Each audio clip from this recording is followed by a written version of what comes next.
Friends, என்னோடய ஸ்டைலில் வந்து டொமேட்டோ சட்னி வந்து எப்படி செய்யறது பார்க்கலாம். ஸோ இதுக்கான சிம்பிள் ஈஸியாக செய்கிற ஒரு ரெசிபி, டேஸ்ட் வந்து சூப்பராக. ஸோ ஆயில் வந்து போட்டிருக்கோம். ஆயில் வந்து நல்லா காஞ்சி பார்த்திங்கன்னா நம்மளுக்கு வந்து பார்த்திங்கன்னா எண்ணெய் நல்லா காஞ்சி போயிருக்கு. நம்ம வந்து பார்த்திங்கன்னா கொத்தமல்லி போட்டுக்கலாம். நெக்ஸ்ட் வந்து பார்த்திங்கன்னா காஞ்சி மிளகா வந்து காஞ்சி மிளகா வந்து போட்டுக்கலாம். இது வந்து நல்லா வதங்கிட்டு நம்ம வந்து பார்த்திங்கன்னா தேங்காய் வந்து லைட்டாக வந்து மிக்சியில் போட்டுருக்கோம். என்ன பண்ணால் நம்ம வந்து அப்படியே வந்து போட்டோம்னா தேங்காய் வந்து சரியாக மசிறது கிடையாது. இந்த சூடாக இருக்குது இல்லையா, இதை எடுத்து ஷிஃப்ட் பண்ணிக்கலாம். ஷிஃப்ட் பண்ணிவிட்டு நம்ம வந்து பார்த்திங்கன்னா டமாட்டோ வந்து செப்பரேட்டாக வச்சு இதெல்லாம் மிக்ஸ் பண்ணிவிட்டு ஒன்றா வந்து அரைச்சிடலாம். டேஸ்ட் வந்து செம்மையாக இருக்கும். ஸோ இது வந்து பார்த்திங்கன்னா நல்லா வந்து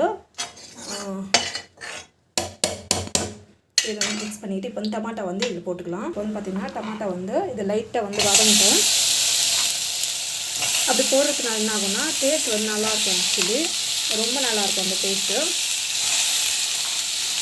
ஒரு 5 மினிட்ஸ் 10 மினிட்ஸ் அது குக் பண்ணிட்டு நம்ம வந்து பார்த்திங்கன்னா 10 மினிட்ஸ் குக் ஆகிட்டோம். அது வந்து அப்படியே மூடி வைக்கலாம்.